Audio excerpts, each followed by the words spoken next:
The spoon hit the table, not dropped, thrown.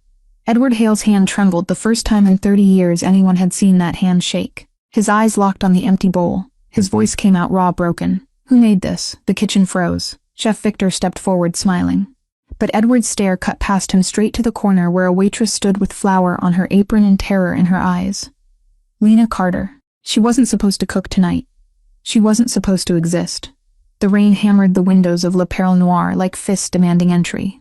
Inside, the dining room glowed with controlled elegance. White tablecloths, crystal stemware catching candlelight. The kind of silence that only money could buy. 42 tables, 38 filled, every guest pretending not to notice the empty corner booth.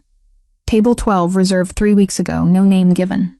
Just a phone call that made the manager, Brian Cole, go pale and start sweating through his collar. Lena Carter moved through the dining room like a shadow that had learned to carry plates.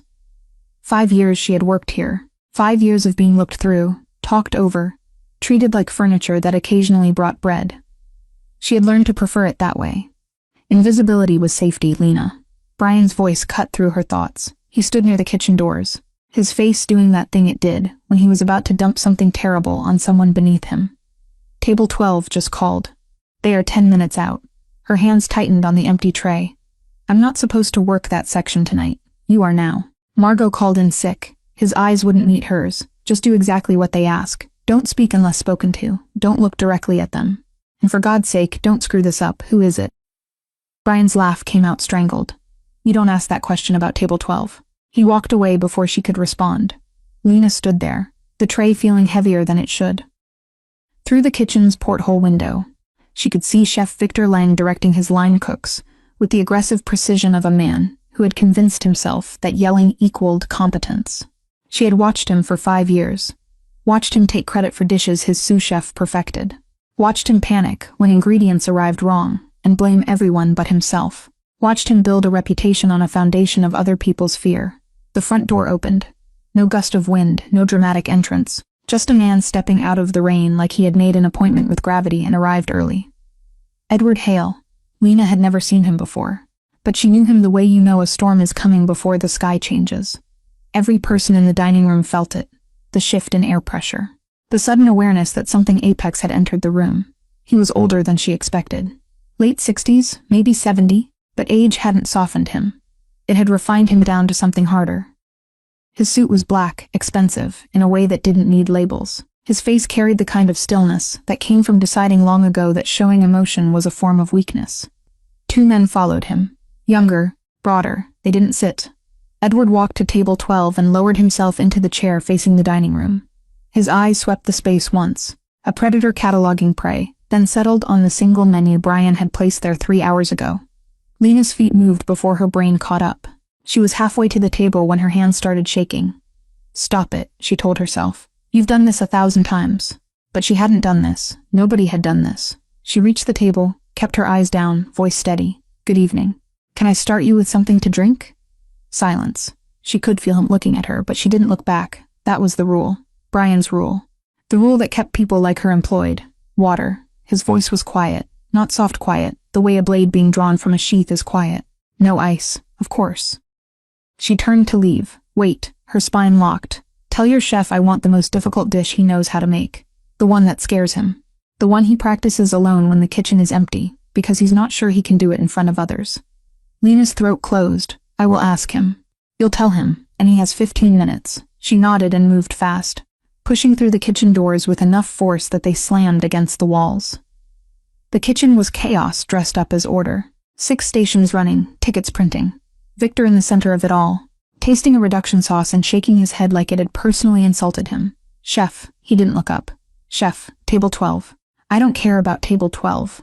I care about the fact that this demi-glace tastes like disappointment, and the VIP party in 30 minutes is going to expect perfection. He wants your most difficult dish. 15 minutes. That got his attention. Victor's head snapped up. His face did something complicated. Fear and pride wrestling for dominance. Who is he? Brian didn't say, just said to do exactly what he asks. Victor's jaw worked. She could see him running through his mental catalog, discarding dishes, calculating risks. Bouillabaisse, he said finally. Traditional Marseille style. It's the only thing impressive enough. His sous chef, a quiet young man named Marcus, looked up from his station. Chef, we don't have the fish for that. We would need to, then we fake it. Mediterranean sea bass instead of rascasse, fennel, and saffron will cover the difference. Lena felt something cold settle in her stomach. That's not traditional. Victor's eyes locked on her. Excuse me? Traditional bouillabaisse doesn't use substitutions. The fish matters. The broth matters. You can't fake provenance. The kitchen went quiet. Marcus stared at his cutting board. Victor walked toward her slowly. You are a waitress. You carry plates. You don't question my cooking. I'm not questioning. I'm telling you he will know.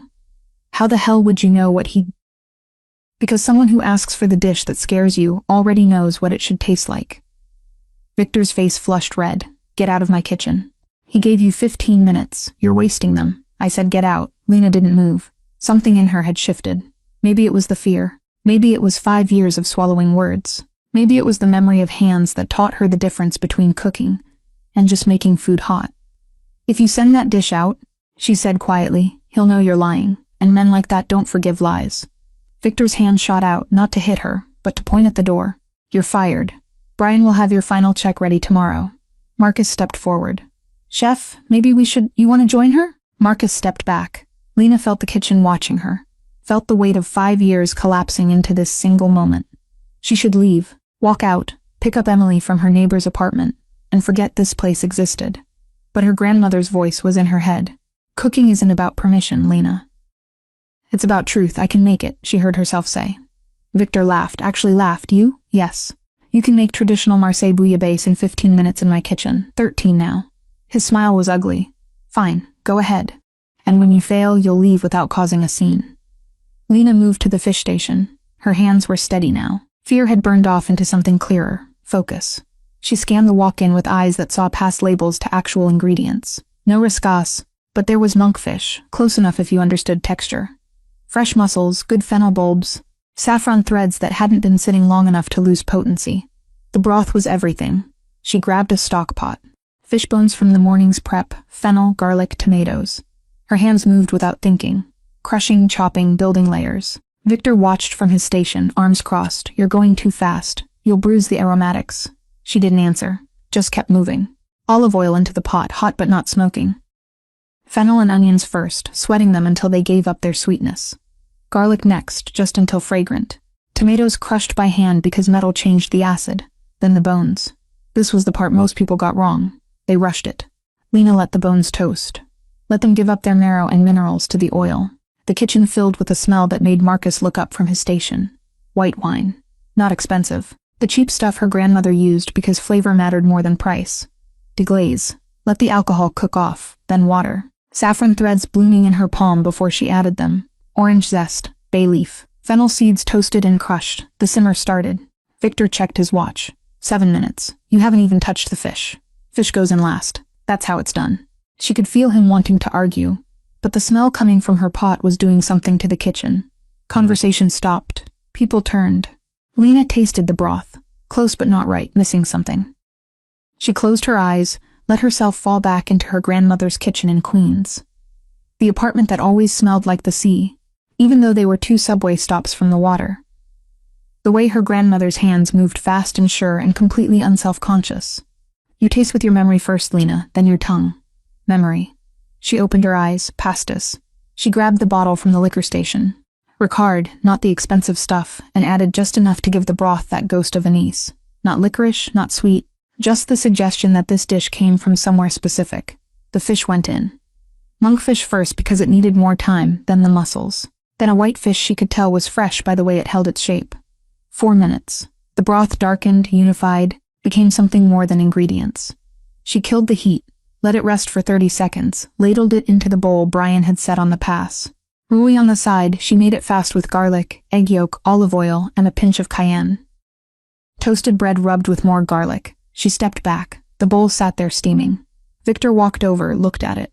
His face did something she couldn't read. That's not possible, he said quietly. Table 12 is waiting. Brian appeared like he'd been summoned.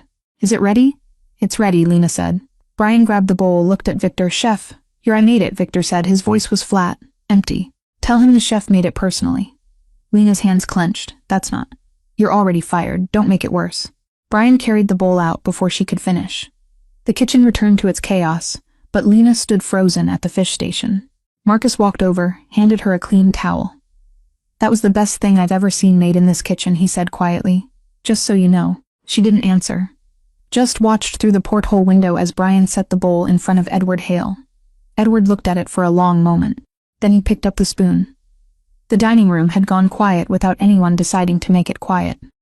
42 tables, 38 conversations suspended mid-sentence. Everyone watching table 12 without appearing to watch. Edward Hale lifted the spoon to his lips. Tasted, set the spoon down, picked it up again. Tasted, his face didn't change, didn't move. But something in his posture shifted, a barely perceptible softening in the shoulders, a slight closing of the eyes. He finished the entire bowl. Slowly, like someone reading a letter from the dead. When he was done, he set the spoon down with a kind of precision that made the small sound feel like a gunshot. Brian materialized at his elbow. "Was everything to your satisfaction?" Edward didn't look at him. "Who made this?" "Our head chef, Victor Lang. He's been with us for—" No, the word was soft, final. "I'm sorry. Your head chef didn't make this dish. Someone else did. Someone who learned it the right way. Someone who knows what it's supposed to taste like when it's made with hands that remember." Brian's face went white. "I assure you, Chef Lang personally. Bring me whoever made this now." It wasn't a request. Brian disappeared into the kitchen. Lena was washing her hands at the sink when he grabbed her arm. "You need to come with me. I'm fired. Remember, you're unfired. Move." She dried her hands, followed him through the dining room. Every eye tracked her movement. Edward Hale sat at table 12 like a judge waiting for a verdict. Brian positioned her in front of the table. "This is Lena Carter. She's one of our wait staff, but she assisted with your dish." Edward's eyes moved to her face, up close. Lena could see details she had missed before. The deep lines around his mouth, the scar tissue on his knuckles. The way his left hand rested on the table completely still, but positioned like it was used to being near a weapon. "You made this," he said. "Not a question. Yes. Her throat was tight. My grandmother. Where was she from?" "Marseille, originally." Something changed in Edward's face. Not softness, just recognition. "What was her name?" "Marie Rousseau. Before she married, then Marie Carter." Edward's hand moved just slightly, enough that Lena saw it tremble before he pulled it back into stillness. "Marie Rousseau taught you to cook." "Yes, when I lived with her from age 6 to 18, she died when I was 19. Edward was quiet for a long moment. "She made this exact dish summer of 1968 in a restaurant in Marseille called Le Perle Noir. I was 22 years old. It was the first time I'd eaten something that made me understand the difference between food and memory." Lena's chest tightened. She worked there before she came to America. She did more than work there. She ran that kitchen. Every chef in Marseille knew her name. Brian stepped forward. "Mr. Hale, if you'd like to speak with Chef Lang about—" "I want to speak with her alone. Of course, Lena, why don't you—" "Not my car. 5 minutes." He stood. His 2 men moved with him. Lena watched them walk to the door. Brian grabbed her shoulder. "What the hell did you do?" "I made soup." "That wasn't soup." "That was—" He stopped, collected himself. "You're not fired. You're promoted. Whatever he wants, you give it to him. Understand?" She pulled away from his grip. "I need to call my neighbor, my daughter." "Your daughter can wait 5 minutes." "He can't." The black car was parked in the loading zone. Engine running, rear door open. Lena's heart hammered against her ribs. This was stupid, dangerous. Every instinct screamed at her to run, but her grandmother's voice was there again. "When someone recognizes your truth, Lena, you don't run from it." She got in the car. The door closed behind her. Edward sat across from her in the back seat. His men were in front. The privacy screen was up. "Your grandmother," Edward said. "Did she ever tell you about the night she left Marseille?" "No. She never talked about France. Just taught me to cook like she was still there. She left because she had to. Because she saw something she wasn't supposed to see. Something involving my family." Lena's blood went cold. "Your family?" "My father ran certain operations in Marseille. Marie worked in his restaurant. She was loyal, smart, until the night she witnessed something that would have gotten her killed if she'd stayed." "What did she see?" "That's not important now. What's important is that my father let her go, gave her money, helped her get to New York because he respected her. Because she'd fed him and his men for 3 years, and never asked questions, and never broke trust until the moment she had no choice." Lena's hands were shaking now. "Why are you telling me this?" "Because that dish you made tonight, that exact dish, was the last thing she cooked before she left. My father's favorite.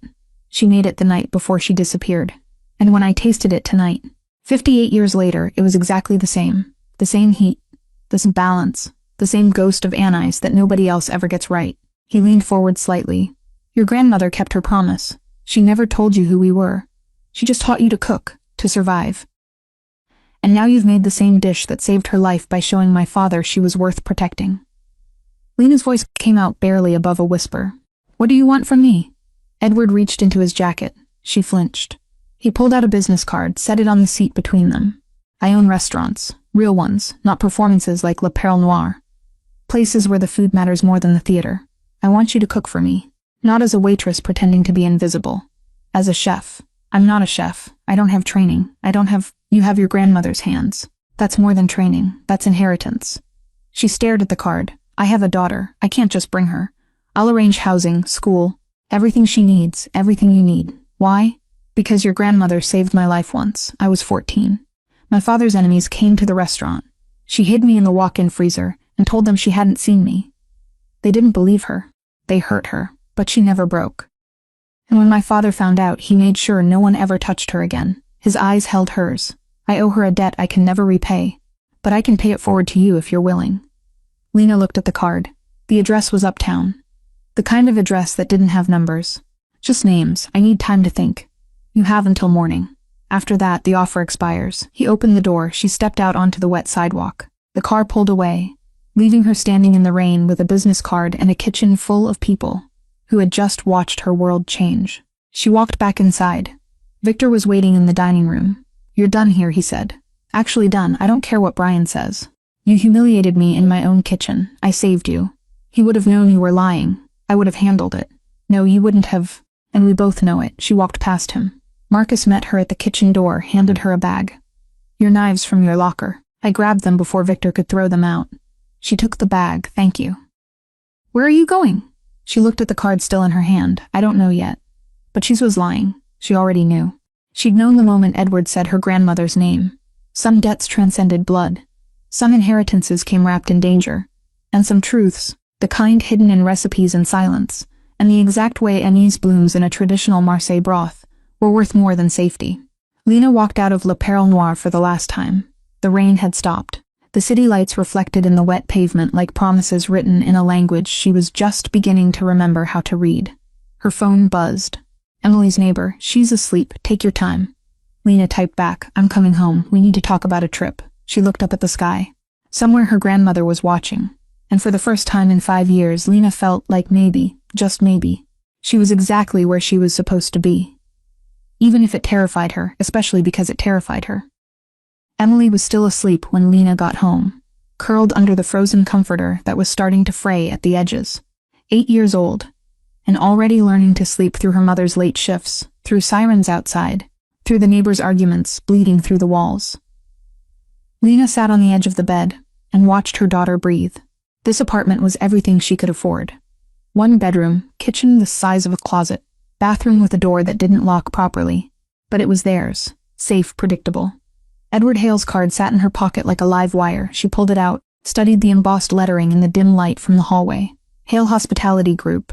Edward Hale, founder. No phone number, just an address. Mom. Lena turned. Emily's eyes were half open, confused. "Hey baby, go back to sleep. You're home early, little early, yeah." Emily sat up, rubbing her face. She had Lena's dark hair but her father's light eyes. The only thing he'd left behind, before disappearing into whatever life he'd chosen over them. "Something happened," Emily said. Not a question. The kid was too perceptive. "Something might be happening. I don't know yet. Good something or bad something." Lena thought about that. Scary something, but maybe good. Emily was quiet for a moment. "Is it about Grandma Marie?" The question hit Lena sideways. "Why would you ask that?" "Because you get this look sometimes when you're cooking. Like you're listening to someone I can't hear. And you have that look right now." Lena's throat tightened. "Yeah, it's about Grandma Marie, sort of." "Tell me so." Lena did. Not everything. Emily didn't need to know about debts paid in violence, or men who owned restaurants the way generals own territory. But she told her about the dish. About Edward recognizing her grandmother's cooking. About the offer. Emily listened without interrupting. When Lena finished, her daughter said one word. When? What? When do we leave? I haven't decided if we're... Mom, you already decided. I can tell. Lena wanted to argue. Wanted to be the responsible adult who weighed options and made careful choices. But Emily was right. She decided the moment Edward said Marie's name. "Morning. If we go," he said, "I had until morning. Then we should pack." Emily climbed out of bed and went straight to her closet. started pulling clothes off hangers with the methodical efficiency of a child who'd moved 3 times in 5 years. Lena watched her daughter pack and felt something crack open in her chest. Fear and hope twisted together so tight she couldn't tell them apart. Her phone rang. Unknown number, she answered. Miss Carter, a woman's voice, professional, cold. Mr. Hale asked me to call. A car will arrive at your address at 6 a.m. Pack what you need for 1 week. Everything else will be provided. Wait, I haven't... The driver will wait 10 minutes. If you're not downstairs, the offer is withdrawn. The line went dead. Lena stared at her phone. Emily looked up from her suitcase. What time? 6 a.m. That's in 5 hours, I know, so we should probably pack faster. Lena started laughing. Couldn't help it. The absurdity of the whole thing. Her 8-year-old daughter calmly packing for a life-changing decision Lena hadn't technically agreed to yet. You're not scared? Lena asked. Emily shrugged. You're scared enough for both of us. Someone has to be practical. God, Lena loved this kid. They packed in silence. Not much to take: clothes, Emily's school books, the photo album with pictures of Marie, Lena's knife roll, the good one Marcus had grabbed from her locker. At 5:45, they stood on the sidewalk with 2 suitcases and a backpack. The street was empty, gray dawn light, making everything look uncertain. Maybe they won't come, Lena said. They'll come. At 5:58, a black Mercedes pulled up to the curb. Not the same car from last night. This one was longer, more expensive. The driver got out. Young guy, professional. He took their bags without speaking and opened the rear door. Lena and Emily climbed in. The interior smelled like leather and money. They drove uptown, past neighborhoods Lena recognized, then past neighborhoods she'd only seen on TV. Buildings got taller, cleaner, the streets wider. Emily pressed her face to the window. Mom, where are we going? I don't know, baby. The car pulled up to a building that didn't have a number, just a bronze plaque that said The Hale. The driver opened their door. A woman waited in the lobby. 40-something in a severe suit, the same voice from the phone call. Miss Carter, I'm Rebecca Chen, Mr. Hale's executive assistant. If you'll follow me. They followed her through a lobby that looked like a museum. Marble floors. A chandelier that probably cost more than Lena had earned in her entire life. The elevator required a keycard. Rebecca swiped it and pressed the button for the top floor. You'll be staying in the guest residence while Mr. Hale evaluates your capabilities. Meals will be provided. Emily will have access to tutors until we arrange proper school enrollment. I go to PS 116, Emily said. You went to PS 116. Your mother's employment with Mr. Hale requires relocation. The elevator opened directly into an apartment. Not an apartment, a palace. Floor-to-ceiling windows overlooking Central Park. Kitchen that made Le Perle Noirs look like an easy-bake oven. 3 bedrooms, 4 bathrooms. Emily walked to the window and just stared. Rebecca handed Lena a folder. Your contract. Mr. Hale expects you in the test kitchen at 8 a.m. The address is included. A car will take you. Test kitchen? You didn't think he'd put you in a restaurant without seeing what you can do, did you? Rebecca left before Lena could answer. The apartment was silent except for the sound of Emily breathing against the window. Mom, we can see the whole park. I know, this is crazy, I know. Are we going to be okay? Lena walked over and put her arm around her daughter's shoulders. I don't know, but we're together. That's what matters. Emily leaned into her. Grandma Marie would have liked this, right? I think she would have been terrified, but yeah, she would have liked it. At 7:30, Lena kissed Emily goodbye and got in another car. The test kitchen was in Brooklyn, ironically 10 blocks from where she'd grown up. The building was unmarked, industrial, the kind of place that could have been a warehouse or a chop shop or anything in between. Rebecca met her at the door, shoes off, hair back, no jewelry, no phone. Lena followed the rules. Let herself be led through a security door into a space that made her chest tight. The kitchen was professional grade. 6 stations, every tool she'd ever wanted. Ingredients lining shelves like a library of possibility. And at the center island, waiting with his arms crossed, was Edward Hale. You came, he said. You didn't give me much choice. There's always choice. You chose this. 2 other people stood near the back wall. A man in his 30s with tattoos covering both arms. A woman in her 50s with gray hair pulled into a severe bun. This is Marco, Edward said, gesturing to the man, and Chef Simone. They run my flagship restaurant. They're here to observe. Observe what?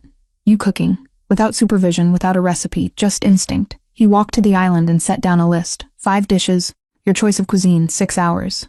At the end, we taste everything. If 3 dishes meet our standards, you stay. If not, you go home with a generous severance and we part ways.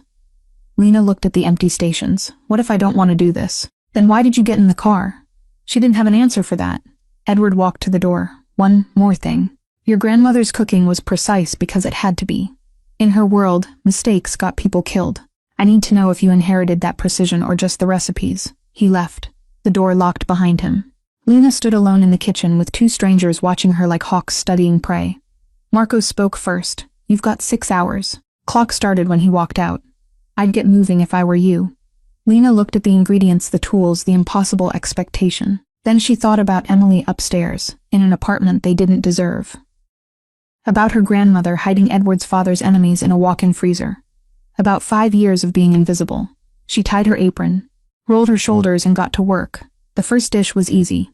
Comfort, her grandmother's cassoulet, the one that took 3 days when done properly, but could be compressed to 3 hours if you understood shortcuts. Duck confit from the walk-in, white beans she started soaking immediately.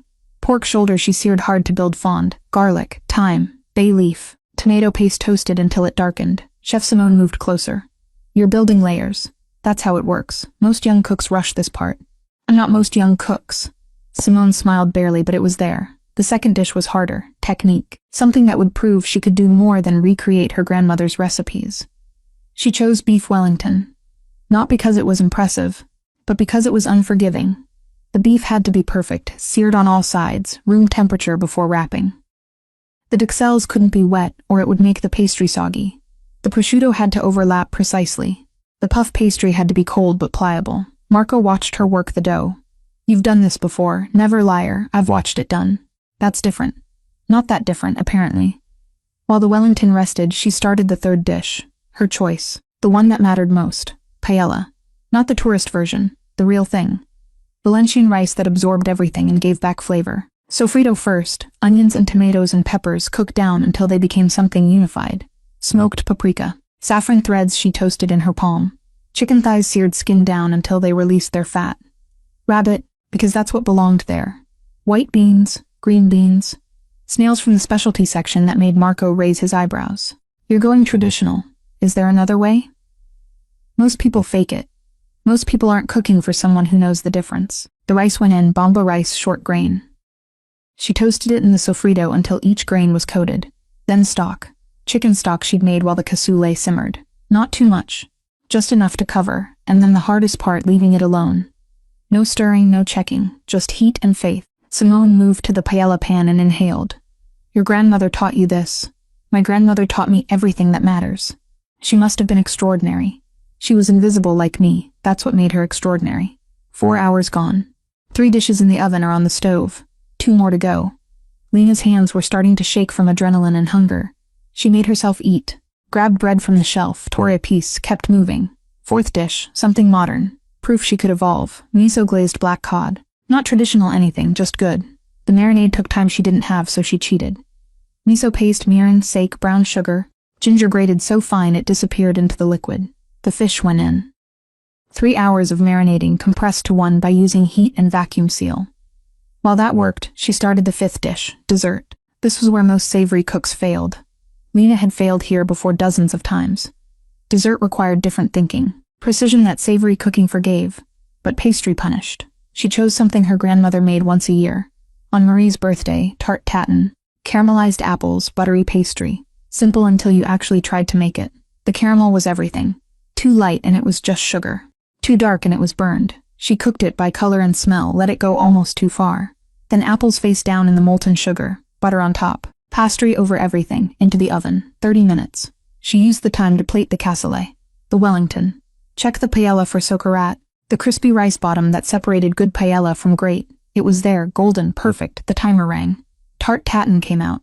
She flipped it while it was still hot. The caramel ran down the apples like lava. Too hot to taste, but it looked right. The black cod went under the broiler. 3 minutes. The miso glaze bubbling and darkening at the edges. 6 hours and 12 minutes after Edward left, Lena stepped back from the counter. 5 dishes plated, waiting. The door unlocked. Edward walked in first, then Marco, then Simone. They moved to the counter without speaking. Edward picked up a fork, started with the cassoulet, tasted. Set down his fork, picked it up again. Tasted the Wellington, the paella, the black cod, the tart tatin. He didn't speak, didn't show anything on his face. Marco and Simone tasted everything, whispered to each other, made notes. Lena stood there feeling exposed in a way that had nothing to do with being watched. Finally, Edward looked at her. The cassoulet is your grandmother's recipe. Exact, yes. The Wellington is technically perfect, but it doesn't have a soul. Her chest tightened. The paella is better than anything I've had in Valencia, including the place I've been going to for 40 years. She couldn't breathe. The black cod is good, not great. You were rushing, I know. And the tart tatin. He paused, cut another piece, tasted it again. This is what your grandmother made on her birthday, isn't it? How did you? Because I was there. Summer of 1967, her 35th birthday. She made this exact tart. I was 16. My father brought me to the restaurant to teach me about loyalty. She gave me a slice when no one was looking. First time I'd ever tasted something made with actual love instead of obligation. His eyes held hers. You passed all 5 dishes. Even the Wellington, despite lacking soul, showed technical mastery. You start Monday. Marco will train you. Simone will critique you. And I will watch you become what your grandmother would have been if the world had been different. He turned to leave, stopped. One more thing, your daughter Emily. She needs stability, structure. I've arranged for her to attend Dalton, full scholarship. Drive her to and from school if you accept. Lena's voice came out broken. Why are you doing this? Edward looked at her with something that might have been sadness. Because your grandmother saved my life. And because talent like yours doesn't come from nowhere. It comes from generations of people who were told they didn't belong in kitchens, they were better than anyone else in. I'm giving you the kitchen you deserve. What you do with it is up to you. He walked out. Marco grinned. Welcome to hell. We start at 4 a.m. Hope you like early mornings. Simone handed her a binder. This is the flagship menu. Study it. Memorize it. You'll be working every station before you're allowed to create anything original. Questions? Just one. What if I fail? Simone's smile was sharp. Then you fail in front of the best chefs in New York, instead of hiding in some corporate kitchen serving overpriced mediocrity. Either way, you'll know what you're capable of. That's more than most people ever get. Lena rode home in the back of another black car. Emily was waiting in the apartment, homework spread across the dining table. How did it go? Lena collapsed onto the couch. I got the job, I know. A lady came by, said I'm starting a new school Monday. You okay with that? Emily shrugged. Better than PS 116. They have an actual art program. Lena pulled her daughter close. They sat there watching the sun set over Central Park, and Lena thought about her grandmother, about hands that taught her the difference between cooking and survival, about invisible women who changed the world one dish at a time, about Emily growing up in a world where she wouldn't have to choose between safety and dreams. Mom, yeah, are we going to be okay? Lena thought about Edward's face when he tasted the tart tatin, about Marco's grin and Simone's sharp smile, about the 6-hour test she'd somehow passed. I don't know, baby, but we're going to find out. Emily nodded against her shoulder. Grandma Marie would be proud, right? Yeah, she'd be terrified, but proud. They sat there until the sky went dark, and the city lit up beneath them, like a promise written in neon and steel.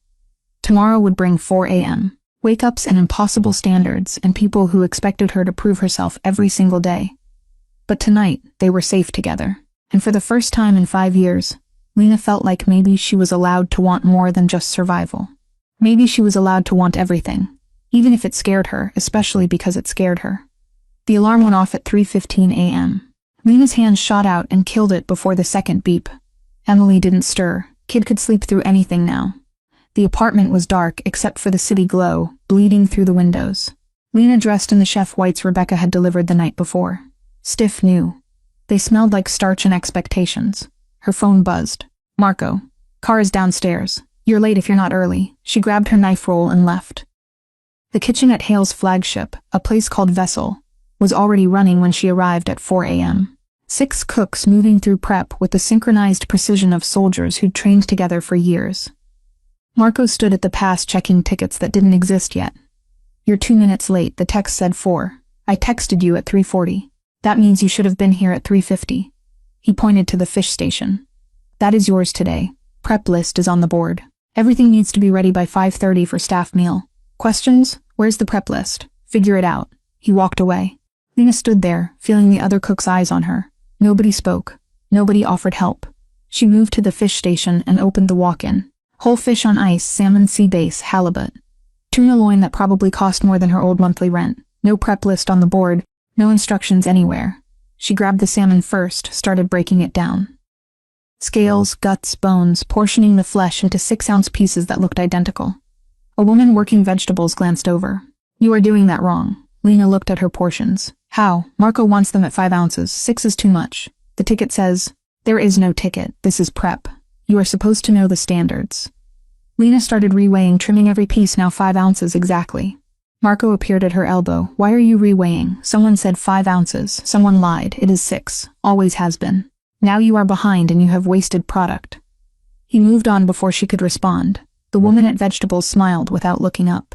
Welcome to the team. Lena worked faster. Bass next. Halibut, the tuna she left. Whole searing tuna was delicate and she wasn't about to screw it up on day 1. By 5:30, her station was clean, prepped, ready. Marco walked the line, checking everyone's work. He stopped at her station, picked up a piece of salmon, weighed it, set it down. Acceptable. Barely. That was apparently the highest praise anyone got, because the other cooks looked almost impressed. Staff meal was a test too. Everyone contributed 1 dish. Lena made what she knew. Her grandmother's fish stew simplified for speed. The team ate in silence. Then a guy working sauté spoke up. This is good, thanks. But you know this is a French kitchen, right? Not wherever your grandmother was from. Lena felt her jaw tighten.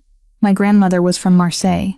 Then why does this taste like you learned to cook in a home kitchen? Because I did. Exactly. This isn't home cooking, this is vessel. We have standards. Marco cut in, standards she met. Unlike your duck yesterday, which was dry enough to use as kindling. The guy shut up, but Lena could feel the resentment settling in. She was the outsider, the one who got hired because of connections instead of CIA training and years of paying dues. Service started at 6 o'clock, dinner service. Lena worked fish all night. Every order that came through, she executed exactly how Marco had shown her during the brief 15-minute tutorial he'd given between prep and service. Pan-seared salmon with beurre blanc. Halibut with brown butter and capers, tuna tataki, that had to be perfect or it went in the trash. She didn't send anything back, didn't burn anything, didn't make Marco yell at her even once.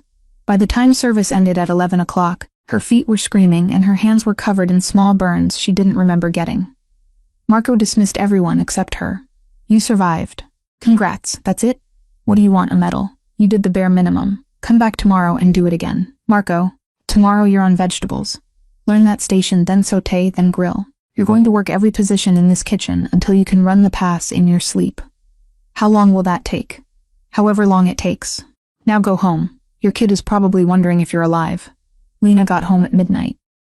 Emily was awake sitting at the dining table with homework spread everywhere. You're supposed to be asleep. You're supposed to be home at 10 o'clock. Service ran late. Service is going to run late a lot, isn't it? It wasn't a question. Lena dropped into the chair across from her. Yeah, it is. You going to be okay with that? Emily pushed her math worksheet aside. I mean, I don't have a choice, right? You took this job. We live here now. I go to Dalton. You work until midnight. That's just how it is. The resignation in her daughter's voice broke something in Lena. Emily, it's fine. Mom, really, Mrs. Patterson downstairs checks on me. She's nice. She makes good cookies, Mrs. Patterson. The lady Mr. Hale hired to be here when you're not. She's cool. She doesn't hover. Lena hadn't known about Mrs. Patterson. Apparently, Edward was managing her life in ways she hadn't agreed to yet. How was school? Emily's face changed. Different. Good different or bad different? Rich different. Everyone has stuff. Like really nice stuff. And they all know each other from summer camps in Switzerland or whatever. Did anyone give you trouble? No, they just didn't notice me. I'm invisible there too. Just fancier invisible. Lena pulled Emily close. I'm sorry. For what? You're giving me opportunities. That's what parents are supposed to do. You're 8. You shouldn't sound this tired. You're 32. Neither should you. They sat there holding each other until Emily fell asleep against Lena's shoulder. Lena carried her to bed, tucked her in, stood in the doorway watching her daughter breathe. This was supposed to be better. This was supposed to fix things. Instead, it felt like trading one kind of invisible for another. Her phone buzzed. Edward, office tomorrow 3 p.m. Don't be late. No explanation. No context, just a summons. The next 4 days blurred together, Vegetables, sauté, grill. Every station had its own rhythm, its own language. Lena absorbed it all like someone drowning memorizes which way is up. The team stayed cold. Polite enough not to sabotage her outright, but distant enough that she felt it every second. On Friday, she showed up at Edward's office at 2:55. The building was different from Vessel. Corporate glass and steel, and the kind of quiet that money bought. Rebecca met her in the lobby. He's waiting.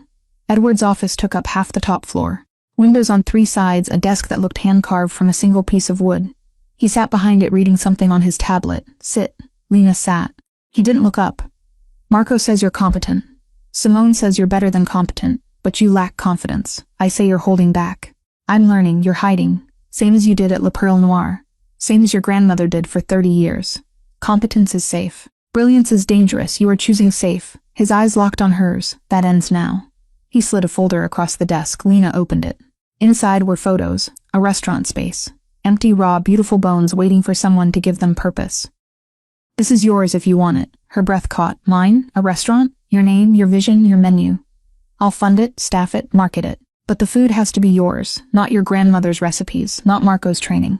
Yours. I've been working for you for 5 days. And in those 5 days you've proven you can execute someone else's vision perfectly. Now, I need to know if you have your own. Lena stared at the photos. A restaurant. Her restaurant. What's the catch? The catch is you have 6 months to make it work. If it fails, you lose everything. The apartment, Emily's school, the job at Vessel, everything. That's not a catch. That's a threat. That's reality. Your grandmother understood that. She knew safety was an illusion. The only real security comes from being undeniably good at something that matters. He stood. You have until Monday to decide. If you say yes, we start immediately. If you say no, you keep working at Vessel and we never speak of this again. Lena walked out with the folder clutched to her chest. Got in the car, sat there staring at the photos. A restaurant. Her restaurant. The driver caught her eye in the rearview mirror. Where to, ma'am? She gave him an address, not the apartment, not Vessel, somewhere else. The car pulled up outside a cemetery in Queens. Lena walked through rows of headstones until she found the one she was looking for. Marie Rousseau Carter, beloved grandmother. 1932 to 2008. She sat down in the grass. I don't know what to do. He's offering me everything, and I'm terrified it's going to cost me everything. The wind moved through the trees. Lena closed her eyes, tried to hear her grandmother's voice, but all she heard was her own fear. She was about to stand when her phone rang. Unknown number, she answered. A man's voice, smooth, professional. Wrong. Who is this? My name is Richard Voss. I'm an attorney representing Victor Lang. Her blood went cold. What does Victor want? Mr. Lang is filing a lawsuit against you for theft of intellectual property. Specifically the bouillabaisse recipe you claim to have made at Le Perle Noir.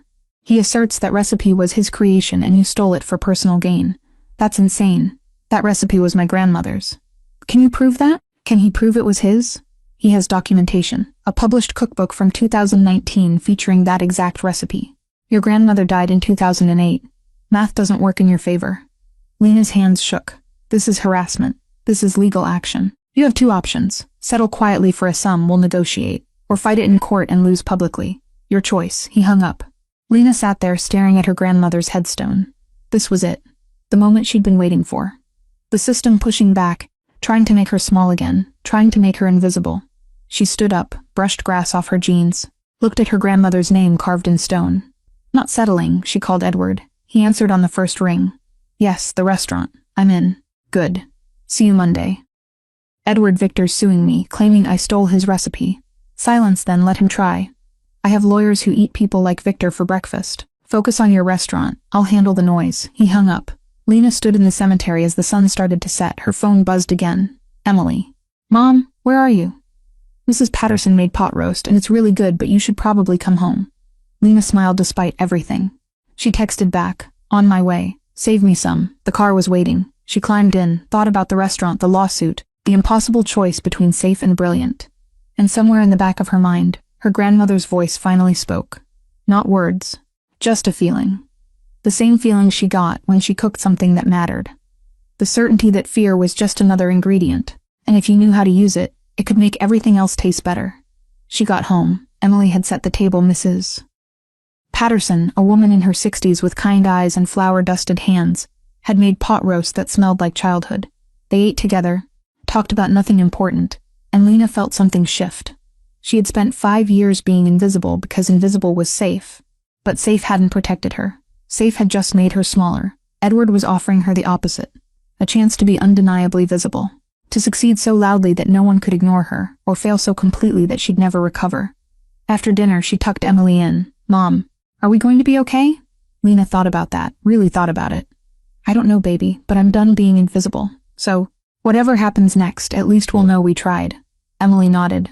Grandma Marie would be proud. Yeah, she'd also tell me I'm being reckless, but she'd still be proud. Yeah, she would.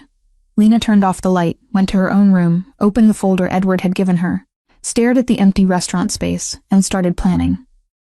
Not her grandmother's food, not Marco's techniques. Hers, whatever that meant, whatever that cost. She worked until 3 a.m. notes, ideas, dishes that existed only in her head. When she finally collapsed into bed, she dreamed of kitchens on fire and her grandmother's hands putting out flames with nothing but flour and faith. She woke at 6 a.m., checked her phone. An email from Richard Voss's office. Formal lawsuit filed. Court date set for 6 weeks from now. Victor was actually doing this. Lena felt rage and fear twist together. Then she felt something else. Clarity. Let him sue. Let him try to prove she stole something that had always belonged to her. She had 6 months to build a restaurant that would make people forget Victor Lang ever existed. And she was done wasting time being scared. Monday morning, Lena walked into the empty restaurant space for the first time. The address was in the meatpacking district. Raw brick walls, exposed beams, windows that let in light like the building was hungry for it. Edward stood in the center of the empty floor. What do you see? Lena walked the perimeter, let her hands trail along the brick. Possibility and terror. Good, terror keeps you sharp. What's your concept? She had spent the entire weekend thinking about this, sketching menus, crossing out everything that felt like imitation. Food that tells the truth, no fancy plating, no foam or molecular gastronomy. Just ingredients that taste like what they are. Cooked by someone who learned to cook. Because not cooking meant not eating. Edward's expression didn't change. That's not a concept, that's a manifesto. It's both. What's the name? Lena hadn't thought about that. The name felt too permanent, too real. I don't know yet. You have 48 hours. After that, I'm calling it whatever I want. And trust me, you won't like my choice. He walked toward the door, stopped. The lawsuit. Victor's lawyer sent me a copy of his claim. It's weak, but it's public. Food blogs are already picking it up. You're going to have to prove yourself twice. Once in court and once in this restaurant. Can you handle that? I don't have a choice. Everyone has a choice. You're just finally making the hard ones. He left. Lena stood alone in the empty space. Her phone rang, a number she didn't recognize. She answered anyway. Miss Carter, this is Amanda Chen from Eater. I'm covering the story about Victor Lang's lawsuit. Do you have any comment? How did you get this number? Public record, so no comment. Victor's lying. That recipe belonged to my grandmother. I can prove it. How? Lena's mind went blank. She couldn't prove it. Marie had never written anything down. Everything was memory and muscle and stories told over steam. I'll have proof when it matters. And when is that? When we go to court. That's 6 weeks away. Victor is already giving interviews, saying you're a fraud who is using Edward Hale's money to hide your lack of actual talent. Lena's grip tightened on the phone. Then I guess I'll let my work speak for itself. She hung up, her hands were shaking. This was it. The moment where invisibility would have been easier, safer. But she had chosen visibility, and visibility meant people could see you bleed. Rebecca appeared in the doorway. We need to talk about staffing. You need a sous chef, line cooks, front of house. And you need them fast because we're opening in 4 months. 4 months? Edward said 6. Edward says a lot of things. The investor meeting is in 4 months. If you're not open and profitable by then, he pulls funding. That's the real deadline. Lena's chest tightened. He didn't mention that. He doesn't mention a lot of things. That's why I'm here. To make sure you don't walk into traffic blindfolded. Rebecca handed her a tablet. These are the candidates. Pick your team by Wednesday. Lena scrolled through profiles. CIA graduates, Michelin-starred experience. People who had trained in kitchens that made Vessel look like a taco truck. These people won't work for me. I'm nobody. You're Edward Hale's newest project. That makes you somebody whether you like it or not. Over the next 3 days, Lena interviewed 23 people. 22 of them looked at her like she was a charity case. The 23rd was different. His name was David Park, 26. Tattoos covering his forearms. A resume that showed 3 years at a 2-star Michelin restaurant in Chicago, before he had quit for reasons he didn't explain. Why did you leave Chicago? Lena asked. Chef was an artist, I'm a cook.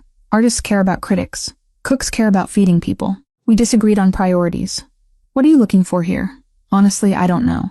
Your concept sounds either brilliant or insane, but I'm tired of making food for people who Instagram it instead of eating it. So I figured I'd take a chance. You know I've never run a kitchen before. Yeah, I know, that's why I'm here. You don't have bad habits to unlearn. Lena hired him on the spot. By the end of the week, she had a team. Small, unproven, but hungry in a way that mattered. The first menu meeting happened in the empty restaurant on a Friday night.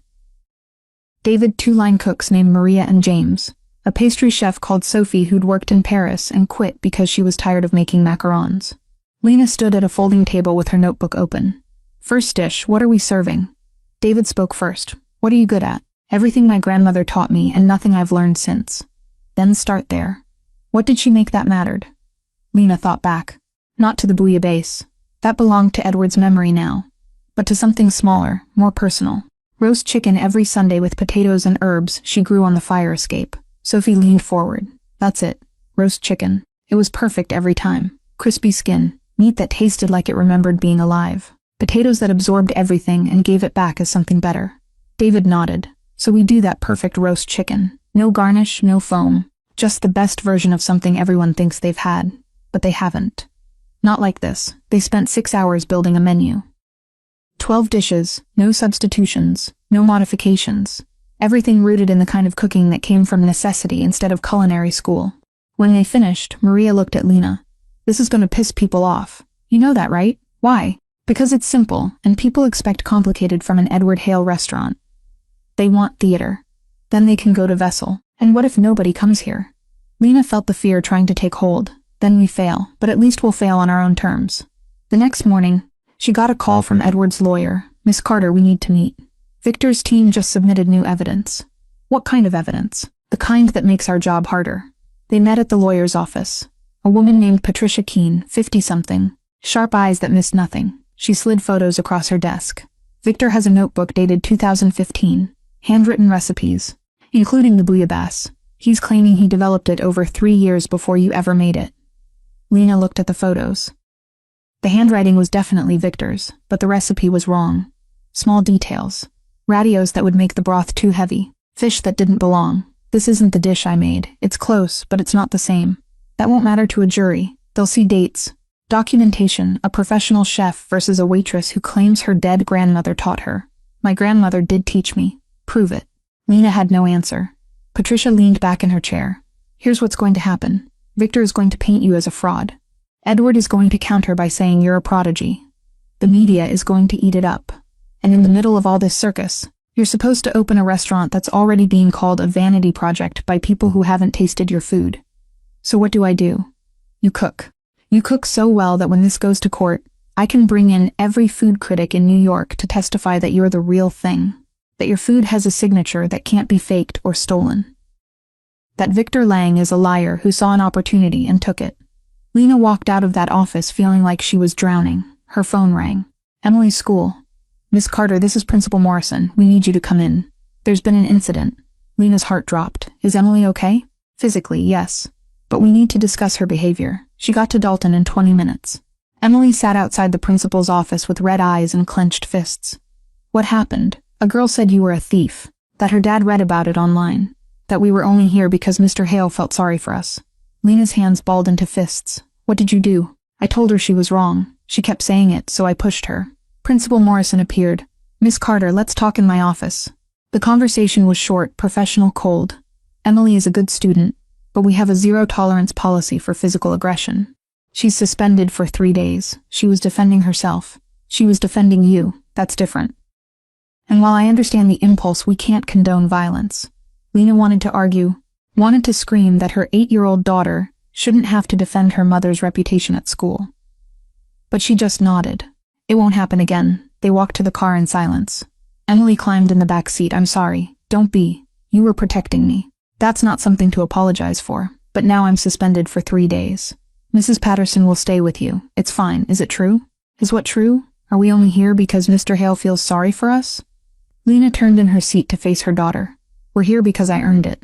Because I cooked something that reminded him of someone important. Because I worked for it. Not because of pity. Then why is everyone saying you're a thief? Because someone is scared and scared people lie. Emily was quiet for a moment. Are you scared? Lena thought about lying. Thought about being the strong mother who had everything under control. But Emily deserved the truth. Yeah, I'm terrified every single day. But you're doing it anyway, because scared is better than invisible. Emily nodded like she understood, and maybe she did. The restaurant space transformed over the next 6 weeks. David and his team worked 18-hour days building the kitchen, testing equipment, running recipes until they could make each dish blindfolded. Lena worked beside them, learning, failing, trying again. The roast chicken took 47 attempts before it was perfect. Sophie's dessert, a simple olive oil cake with honey and sea salt, took 63. But when they finally got it right, the whole team knew. You could taste the difference between good and transcendent. And transcendent was the only thing that mattered. 2 days before the court date, Edward showed up at the restaurant. "We need to talk." Lena wiped her hands on her apron. "I'm in the middle of this, can't wait." They went to his car. He handed her a folder. Inside were photos. Old ones, faded. A woman in a kitchen, dark hair pulled back, a smile that didn't quite reach her eyes. Marie Rousseau, younger than Lena had ever seen her. "Where did you get these?" "I had someone dig through archives in Marseille. Found the restaurant, found employment records, found photos from a magazine article in 1966. He pointed to one photo. Marie stood over a pot, steam rising. The caption was in French. What does it say? "Marie Rousseau prepares her signature bouillabaisse at La Perle Noire. Dated March 1967. 1 year before I ate it." Lena's hands shook. "This proves it. This proves she made it first. It proves she made a bouillabaisse. It doesn't prove it's the same recipe." Victor's lawyer will argue regional variations. Different chefs, different approaches. Without her actual recipe written down, it's still your word against his. So this doesn't help. It helps establish that your grandmother was a legitimate chef, that you learning from her isn't fantasy. But it's not enough to win. Lena stared at her grandmother's face in the photo. Young, strong, trapped in a kitchen the same way Lena had been trapped at La Perle Noire. "What do I need to do?" "You need to go into that courtroom and cook. Make the judge taste the difference between Victor's version and yours. Make them understand that food isn't just ingredients. It is memory, inheritance, truth. They'll let me do that?" Patricia is arguing for it, calling it a taste test. Victor's lawyer is fighting it because he knows Victor's version is garbage compared to yours. And if the judge says no, then we lose. Victor gets a settlement, his reputation gets rehabilitated. And everyone remembers you as the woman who stole someone else's recipe to climb into Edward Hale's restaurants. Lena felt sick. "I can't let that happen." "Then don't cook like your grandmother is watching. Cook like Emily's future depends on it, because it does." He drove away. Lena stood on the sidewalk with the folder in her hands, thought about invisible women, and stolen credit, and systems designed to keep people like her silent. Then she thought about Emily pushing a girl who called her mother a thief. About David and Maria and James and Sophie working 18-hour days for a restaurant that might never open. About her grandmother, standing over that pot in Marseille, making something beautiful, in a world that would never give her proper credit. She walked back into the restaurant. Her team was plating the chicken for the 100th time. "Stop." Everyone froze. "We're not making this for critics or investors, or people who want to Instagram their food. We're making this for my daughter, for your families, for everyone who ever worked a kitchen and stayed invisible, because the system decided their hands didn't matter as much as someone else's credentials." David set down his knife. "What are you saying?" "I'm saying we cook with intention. Every single dish, every single night. We cook like we're trying to prove something. Because we are. We're proving that authenticity wins, that truth tastes different than lies. That invisible doesn't mean worthless." Sophie spoke up. "And what if we fail? Then we fail so loud they can't ignore us. Either way, they'll remember our names." The team looked at each other, then Maria smiled.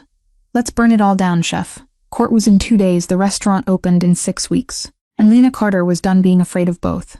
The courtroom was smaller than Lena expected. No dramatic wood paneling or high ceilings. Just fluorescent lights and worn carpet, and a judge who looked like she'd rather be anywhere else. Victor sat at the plaintiff's table with his lawyer. He'd dressed up for this. New suit, hair slicked back, the performance of respectability. He didn't look at Lena. Patricia leaned over and whispered, "Remember, stay calm, answer only what is asked.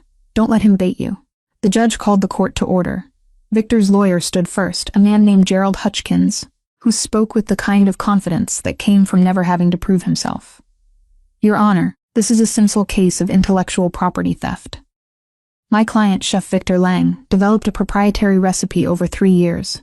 The defendant, Miss Carter, worked in his kitchen.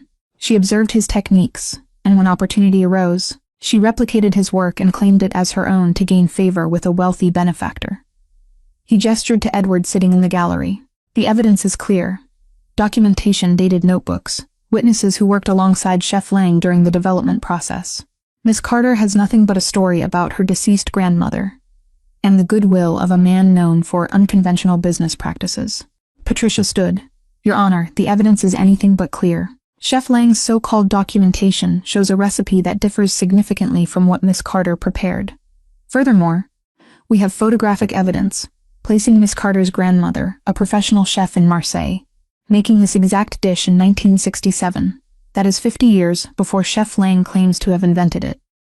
The recipe in question is a regional classic, Hutchins countered. Every chef has their variation. Claiming ownership of bouillabaisse is like claiming ownership of pizza. Then why is your client suing? Because Miss Carter's version replicates his specific variation, his unique approach, his intellectual property. The judge held up her hand. I have reviewed both submissions. Mr. Hutchins, your client's recipe and Miss Carter's have notable differences. Different fish, different ratios, different techniques. Surface differences to obscure the theft, Your Honor. Or evidence they are different dishes entirely. Hutchins smiled. Then I propose a solution. Let them both cook side by side. Let the court taste both versions. If they're truly different, that will be obvious. Patricia turned to Lena. This is what we wanted. Are you ready? Lena's hands were shaking under the table. Yes. The judge considered. That's highly unorthodox, but it would settle the matter definitively. Hutchins said, unless Miss Carter is afraid to cook alongside a real chef. Lena stood before Patricia could stop her. I'll do it. The judge sighed. Fine, we'll reconvene tomorrow. 2 portable cooking stations will be set up. Each party prepares their version. I'll taste both along with 2 culinary experts I'll appoint. If the dishes are substantially similar, I rule in favor of the plaintiff. If they're meaningfully different, the case is dismissed. She banged her gavel. Victor finally looked at Lena. He was smiling. Outside the courthouse, Patricia grabbed Lena's arm. That was stupid. You just agreed to cook under pressure in front of hostile witnesses. I cook under pressure every night. Not like this. Victor's going to sabotage you, distract you, make you fail. Let him try. Edward appeared from the crowd. You need to practice tonight at Vessel. I want Marco watching every move. I don't need practice. I need to remember. Remember what? How my grandmother's hands moved. How she didn't think about cooking, she just did it. That night, Lena didn't go to Vessel. She went home, sent Mrs. Patterson away, made Emily sit at the kitchen counter. I need you to watch me cook. Why? Because you're the only person who will tell me the truth. Lena pulled ingredients from the fridge, started building the dish the way Marie had taught her. Emily watched in silence. When Lena finished, she set a bowl in front of her daughter. Taste. Emily tasted. It's good, but it's not right. What's wrong with it? I don't know. It just feels scared. Lena sat down hard. Scared? Yeah. Like you're trying too hard to make it perfect instead of just making it true. Out of the mouths of 8-year-olds. Lena dumped the batch. Started again. This time she didn't think, just moved. Let her hands remember what her brain was trying to control. The second batch was different. Emily tasted it. That's it. That's the one. How do you know? Because it tastes like love instead of fear. Lena pulled her daughter into a hug. When did you get so smart? I've always been smart. You just finally asked. The next morning, Lena arrived at the courthouse at 8 a.m. 2 cooking stations were set up in a conference room. Portable burners, basic equipment, ingredients laid out on tables. Victor was already there testing his burners, organizing his mise en place with the precision of someone who had rehearsed this. He looked over, ready to lose, ready to cook. Same thing in this case. The judge entered with 2 experts, a food critic from the Times, a culinary instructor from the CIA. You each have 90 minutes. Begin when ready. Lena took a breath, closed her eyes, heard her grandmother's voice stop performing. Start cooking. She opened her eyes and began. Victor was fast, professional, his movements economical and precise, but Lena wasn't watching him. She was watching the pot. Building layers, toasting bones until they gave up their secrets. Adding fennel at exactly the right moment. The saffron blooming in her palm before it hit the broth. Time disappeared. 90 minutes condensed into a single breath of focus. When the timer rang, both dishes sat finished on the pass. The judge tasted Victor's first, considered it, made notes, then tasted Lena's. Her expression changed. She tasted again. The food critic tasted both. So did the culinary instructor. They whispered to each other. The judge looked at Victor. Chef Lang, your dish is technically competent, well executed. The kind of bouillabaisse one might find in a good French restaurant. Victor smiled. Thank you, Your Honor. Miss Carter's dish is something else entirely. The smile faltered. It has depth, complexity, a signature that suggests generational knowledge. The kind of thing that can't be taught in culinary school or copied from a cookbook. She looked at the experts. Your assessment? The critic spoke first. These are not the same dish. Chef Lang's is good. Miss Carter's is extraordinary. The difference isn't technique. It's soul. The CIA instructor nodded. I've tasted hundreds of versions of this dish.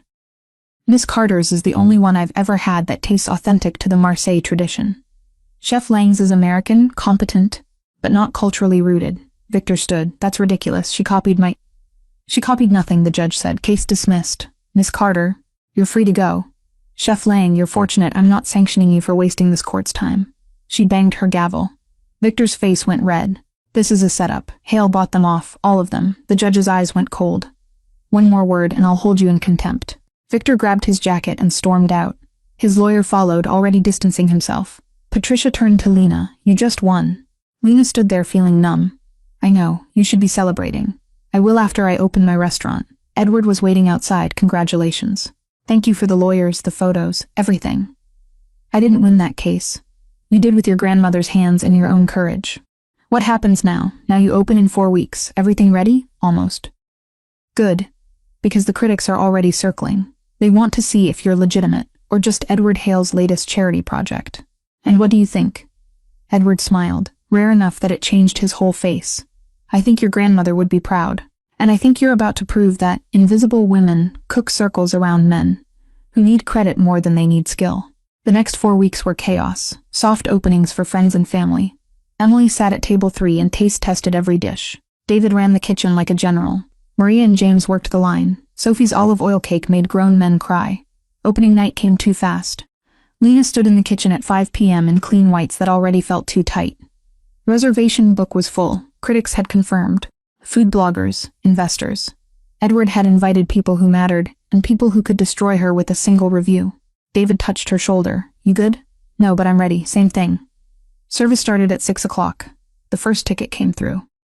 1 roast chicken, 1 braised short rib, 1 olive oil cake. Lena called the order. Her team responded like they had been doing this for years instead of weeks. Plates went out, came back empty, more tickets, more plates, more empty returns. By 9 p.m. they were in the weeds. Tickets printing faster than they could execute. But nobody panicked, they just cooked. At 10:30 the last table was served. Lena walked out to the dining room for the first time all night. Emily was asleep at table 3, head on Mrs. Patterson's shoulder. Edward sat at table 12 alone. Lena walked over. Well, sit, she sat. He pushed a plate toward her. The roast chicken, half eaten. This is better than anything at Vessel. That's not... It's true because it's not trying to impress anyone. It's just trying to be honest. That's what your grandmother understood. Food isn't about performance. It's about connection. He pulled out an envelope. This is yours officially. The restaurant, the building, the business. I'm signing it over. No strings. Lena's hands shook. Why? Because my father gave your grandmother a second chance when she needed it most. I'm giving you what she should have had. A kitchen that belongs to you. A name that belongs to you. A future that is yours to build or destroy on your own terms. I don't know what to say. Don't say anything. Just keep cooking. And when Emily's old enough to understand, tell her that invisible women have always been the ones holding everything together. We just finally figured out how to see them. He stood, left cash on the table. That was way too much, walked out. Lena sat there holding the envelope. Emily stirred. Mom, is it over? Yeah, baby. It's over. Did we win? Lena looked around the restaurant at the empty plates stacked by the kitchen, at her team cleaning down their stations with the satisfied exhaustion of people who just survived something impossible. At the envelope that meant she owned this, really owned it. Yeah, we won. Emily smiled and fell back asleep. Lena carried her daughter upstairs, to the apartment Edward had included in the building transfer, tucked her in, went back downstairs. David and the team were drinking cheap beer and laughing about the chaos. Chef, get over here. Lena grabbed a beer. They toasted to survival, to courage, to invisible women who had finally stepped into the light. 3 months later, the reviews came. The Times gave them 3 stars, called Lena's cooking a masterclass in emotional honesty. Said the roast chicken was proof that simplicity executed perfectly beats complexity, executed well. Mentioned her grandmother's influence and Victor's failed lawsuit. Ended with Lena Carter doesn't cook to prove anything.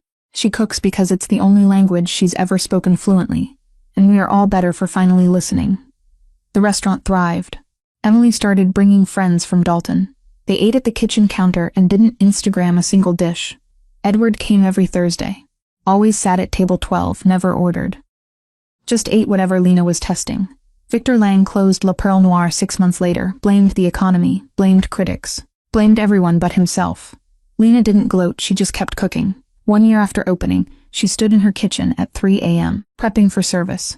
David walked in early. Can't sleep either, Emily's got a field trip. Had to finish prep before she wakes up. You know, you could hire more people. Delegate, I could. But this part, the quiet part before the chaos, this is my favorite. Why? Because it feels like my grandmother's kitchen.